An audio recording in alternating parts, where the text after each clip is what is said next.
এই মুহূর্তের সর্বশেষ আপডেট নিউজ নিয়ে আপনাদের সামনে হাজির হলাম। এখন শুনবেন সংবাদ শিরোনাম, যা পূর্বে বাংলাদেশে কখনো ঘটেনি, তা ঘটিয়ে দিল জামায়াত সমর্থকরা।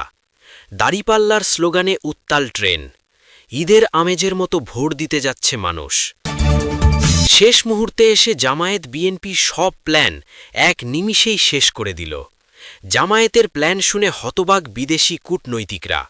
বিএনপির পরাজয় শতভাগ নিশ্চিত। গণভোটে আপনাদের না ভোট দিতে হবে, বললেন খুনি হাসিনার দোসর জিএম কাদের। আরও জানাব, ভোট চুরি করতে এলে ঠিকানা হবে হাসপাতাল, হুঁশিয়ারি দিলেন এনসিপির সার্জিস আলম। এতক্ষণ দেখছিলেন সংবাদ শিরোনাম, এখন দেখুন বিস্তারিত। ভোট চোরদের কোনো রক্ষা নেই। ক্যালেন্ডারের পাতায় আজ কোনো ঈদ নেই, নেই পুজো, নেই লম্বা কোনো সরকারি ছুটি। তবুও ঢাকার কমলাপুর রেলওয়ে স্টেশনের চিত্র দেখে মনে হচ্ছে আগামীকাল বুঝি ঈদ। কিন্তু এই ভিড় শাড়ি গয়নার টানে বাড়ি ফেরার ভিড় নয়, এই ভিড় ভোটের টানে বাড়ি ফেরার ভিড়।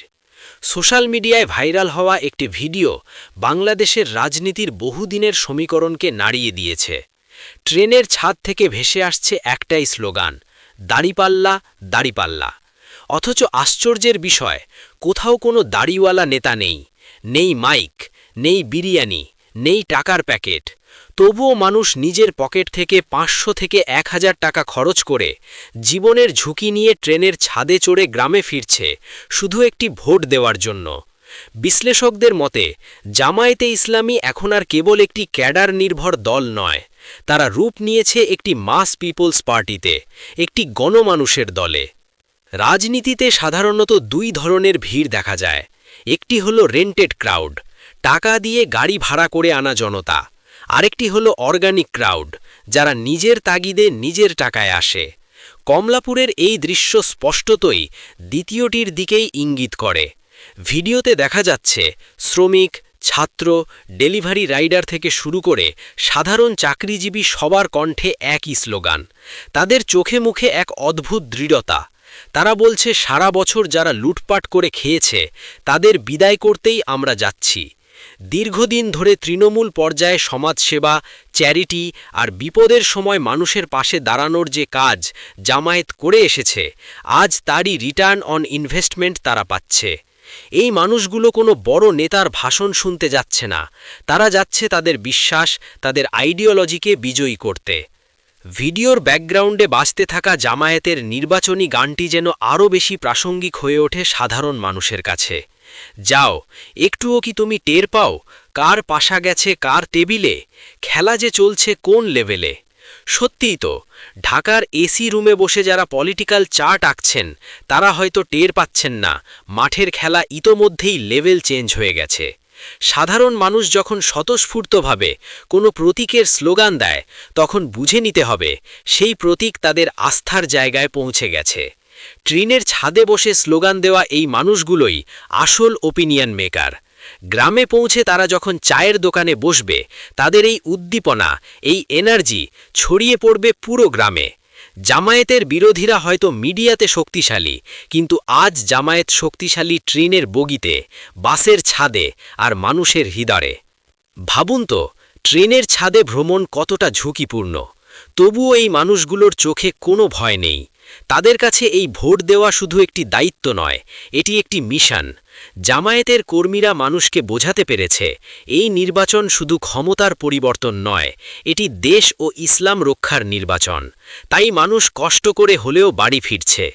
যেখানে অন্য দলগুলো ভোটারকে কেন্দ্রে আনতেই হিমশিম খাচ্ছে, সেখানে জামায়াতের ভোটাররা শত শত মাইল পাড়ি দিচ্ছে।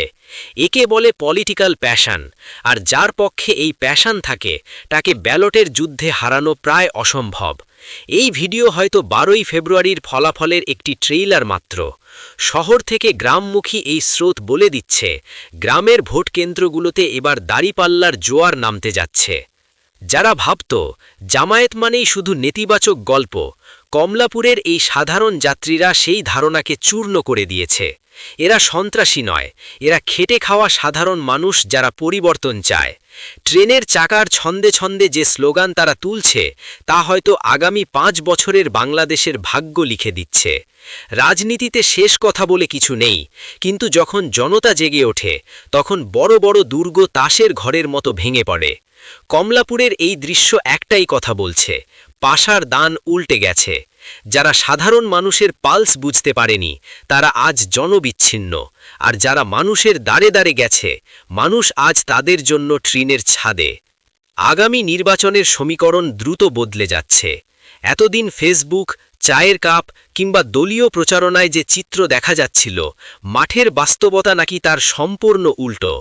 ঢাকার ভিআইপি আসনগুলোতে এমন এক রাজনৈতিক অঘটন ঘটতে যাচ্ছে যা বাংলাদেশের রাজনীতির ইতিহাসে নজিরবিহীন হতে পারে।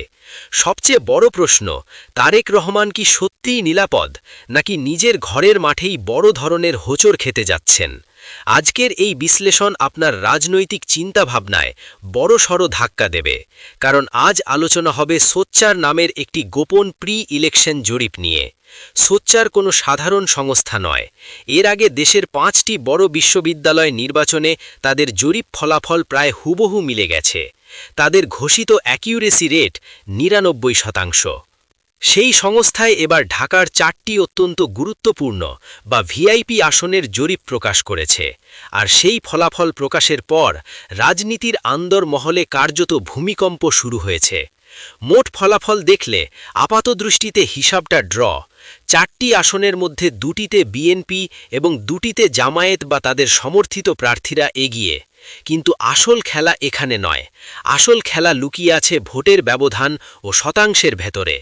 চলুন আবেগের চশমা খুলে সরাসরি তথ্যের গভীরে যাওয়া যাক। ঢাকা ১৭ গুলশান, বনানী ঢাকার সবচেয়ে হাই প্রোফাইল আসন। এলাকাটি অভিজাত ভোটার অধ্যুষিত। এই আসনে প্রার্থী খোদ বিএনপির ভারপ্রাপ্ত চেয়ারম্যান তারেক রহমান। স্বাভাবিকভাবেই সবাই ধরে নিয়েছিল এখানে তিনি একচেটিয়া জয় পাবেন, কিন্তু সোচ্চারের জরিপ বলছে ভিন্ন কথা। তারেক রহমান ৩৫%। সবার আগে সর্বশেষ আপডেট নিউজ দেখতে সাবস্ক্রাইব করে আমাদের চ্যানেলের সাথেই থাকুন। আমাদের নিউজ ভালো লাগলে লাইক, কমেন্ট ও শেয়ার করুন। ধন্যবাদ সকলকে।